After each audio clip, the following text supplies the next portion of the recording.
UP में मदरसों के आतंकी कनेक्शन को लेकर अक्सर आरोप लगते रहते हैं, लेकिन संगम नगरी प्रयागराज के एक मदरसे ने ऐसा सनसनीखेज खुलासा कर दिया है जो हैरान कर देने वाला है, जिसने कई तरह के सवाल खड़े कर दिए हैं। इतना ही नहीं, लगातार इस मामले में कई चौंकाने वाले खुलासे भी हो रहे हैं और जो आरोप मदरसों पर लगते हैं वो सही साबित होता दिखाई दे रहा है। नमस्कार, आप देख रहे हैं कैपिटल टीवी उत्तर प्रदेश और मैं हूं आपके साथ दिव्या सिंह। इस खास प्रोग्राम पर्दाफाश में आपका स्वागत है। पर्दाफाश में बात होगी मदरसे की आड़ में चल रही बड़ी साजिश की। यूपी के मदरसे में चल रही थी बड़ी साजिश। नकली नोट छापने के मामले में बड़ा खुलासा। विदेशों से हो रही हर साल करोड़ों की फंडिंग। मदरसे में मौलवी देते थे नफरती तालीम। प्रयागराज के जामिया हबीबिया मदरसे में जाली करेंसी छापने के मामले में हर रोज कोई न कोई खुलासा हो रहा है। वहीं अब एक और नया खुलासा हुआ है। आईबी यानी कि इंटेलिजेंस ब्यूरो और एटीएस यानी कि एंटी टेररिस्ट स्क्वाड जांच में सामने आया है कि मदरसे को भारत के अलावा विदेशों से हर साल 2 करोड़ से ज्यादा की फंडिंग होती है। मुंबई, हैदराबाद, केरल, तुर्की, सऊदी अरब और दुबई में बैठे लोग मदरसे को पैसा भेज रहे हैं। पैसा किन बैंक अकाउंट में आता है, कहां खर्च होता था, जांच पूरी होने के बाद इस सवालों के जवाब सामने रखे जाएंगे। लखनऊ से एटीएस की स्पेशल टीम आज प्रयागराज भी पहुंचने वाली है। वहीं जांच अधिकारियों ने मदरसा कमेटी के लोगों से 3 घंटे तक पूछताछ की। सामने आया कि मौलवी मोहम्मद तफसरीलुर आफरीन प्रिंसिपल बनने के बाद चंदा के लिए विदेश में बैठे सभी लोगों के संपर्क में था। पूछताछ में यह भी पता चला कि विदेश और देश के अलग अलग शहरों के लोग इमदार यानी कि मदद के रूप में मदरसे को पैसा भेजते हैं। ये पैसा बच्चों की तालीम, उनके रहने खाने पर खर्च होता है, साथ ही मदरसा चलाने के लिए भी खर्च है। बता दें कि आईबी और एटीएस के अधिकारियों ने चंदा को ट्रेस करना शुरू कर दिया है। तब सऊदी अरब, दुबई और तुर्की के कनेक्शन सामने आए। बच्चों की पढ़ाई के लिए मिलने वाला चंदा विदेशी अकाउंट से आ रहा था।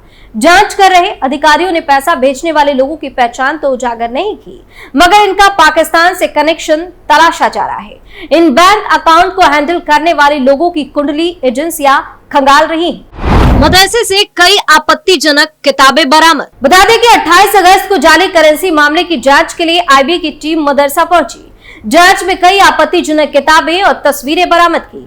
आईबी को मदरसे से जो किताबें मिली उनमें एक किताब का नाम है आरएसएस देश का सबसे बड़ा आतंकवादी संगठन। प्रयागराज के इस मदरसा में नकली भारतीय नोट बनाने का कारखाना पकड़ा गया था। प्रयागराज पुलिस ने मदरसे से संचालित होने वाले नकली नोट छापने के गिरोह का पर्दाफाश करते हुए 4 सदस्यों को गिरफ्तार किया। शहर के अतरसुइया इलाके में जामिया हबीबिया नाम के इस मदरसे को लेकर अब एक और बड़ा खुलासा हुआ। यह मदरसा केवल नकली नोट ही नहीं बना रहा था, बल्कि यहाँ बच्चों का ब्रेन वॉश भी कराया जाता था। अब छानबीन के बाद बड़ा दावा किया जा रहा है कि इस मदरसे में बच्चों को राष्ट्रीय स्वयंसेवक संघ यानी कि आरएसएस को एक आतंकवादी संगठन के तौर पर पढ़ाया जा रहा था। इस बाबत कुछ कट्टरपंथी साहित्य भी वहां से बरामद हुए, जिसकी जांच करवाई जा रही है। इनमें से एक किताब रिटायर्ड आईपीएस अधिकारी एसएम मुशर्रफ द्वारा लिखी गई है। मीडिया रिपोर्ट्स के मुताबिक जिन मदरसे में नकली नोट छापने का खुलासा हुआ था उसका नाम जामिया हबीबिया मस्जिद आजम है। अब इस मदरसे की तलाशी में राष्ट्रीय स्वयंसेवक संघ यानी कि आरएसएस के खिलाफ नफरत का प्रचार करने वाली कई पुस्तकें बरामद हुई हैं। किताबों के साथ कुछ भड़काऊ तस्वीरें भी मिली है।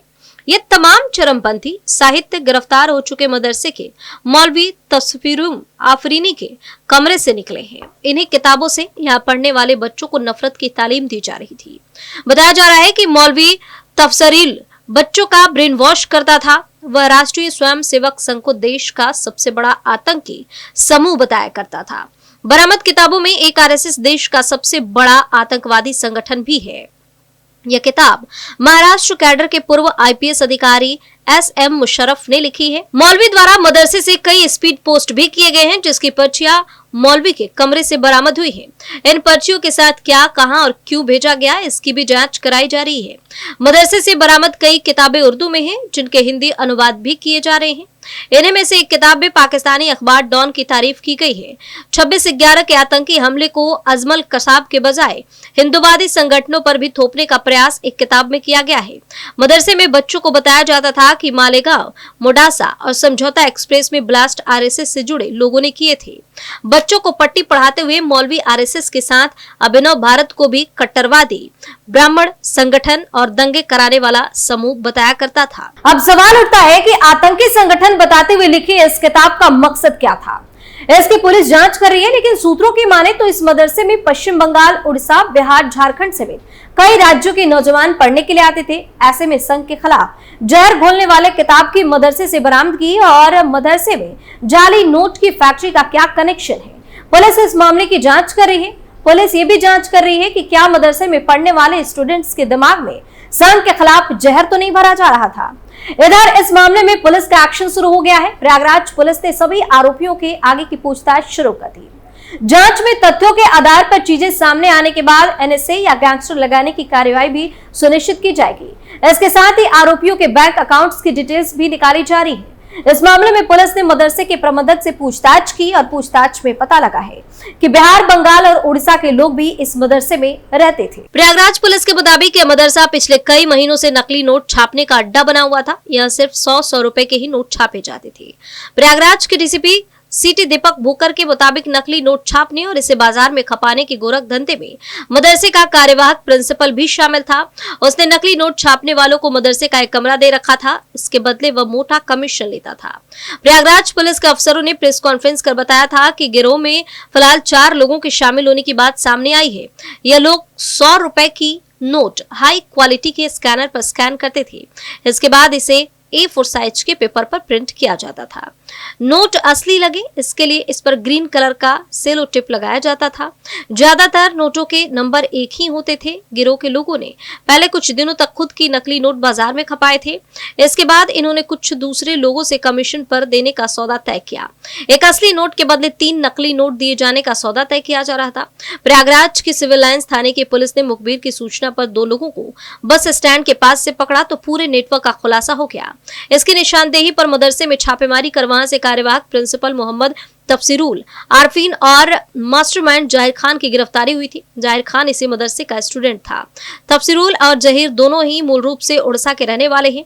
इसके अलावा गिरफ्तार किए गए 2 अन्य युवक अफजल और शाहिद प्रयागराज के रहने वाले हैं। यह दोनों भी इसी मदरसे में पढ़ते थे। पुलिस ने मदरसे में छापेमारी के बाद वहां से 1,30,000 रुपए कीमत के 100 रुपए के 1300 नकली नोट बरामद किए हैं। इसके अलावा स्कैनर, प्रिंटर और नकली नोट तैयार करने में मददगार अन्य सामग्रियां भी मिली है।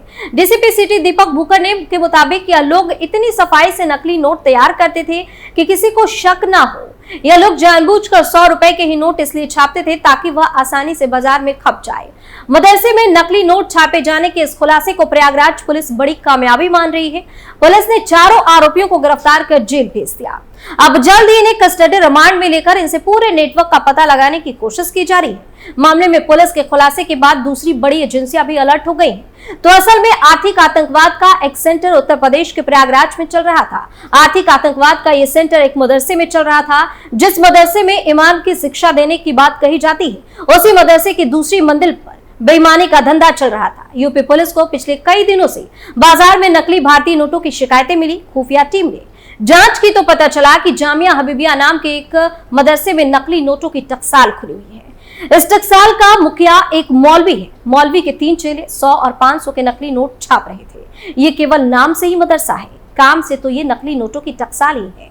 क्योंकि सच तो ये है कि यहाँ पर बेईमानी का धंधा चल रहा था। सफेद दीवारों से घिरे इस मदरसे में नकली भारतीय नोट छापने का काला कारोबार चलाया जा रहा था और अब कई हैरान करने वाले खुलासे भी लगातार हो रहे हैं, जिसके बाद जांच एजेंसियां भी अलर्ट हो गई हैं। पर्दाफाश में फिलहाल के लिए इतना ही। देखते रहिए कैपिटल टीवी उत्तर प्रदेश। नमस्कार।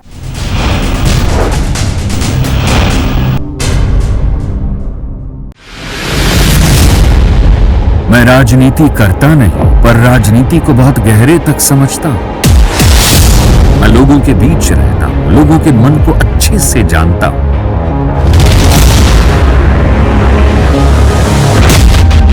पब्लिक और पॉलिटिक्स की हर नक्श को खूब पहचानता हूं।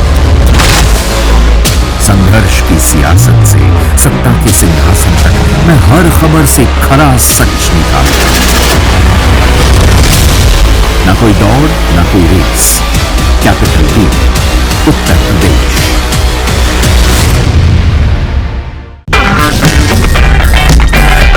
अगर आपको हमारा वीडियो पसंद आया हो तो इसे लाइक करें, हमारे चैनल को सब्सक्राइब करें और हाँ, बेल आइकन दबाना ना भूलें ताकि आप तक हमारे वीडियो की नोटिफिकेशन पहुंचती रहे। आप अपना सुझाव हमें कमेंट बॉक्स में दे सकते हैं। हमारे साथ जुड़ने के लिए शुक्रिया।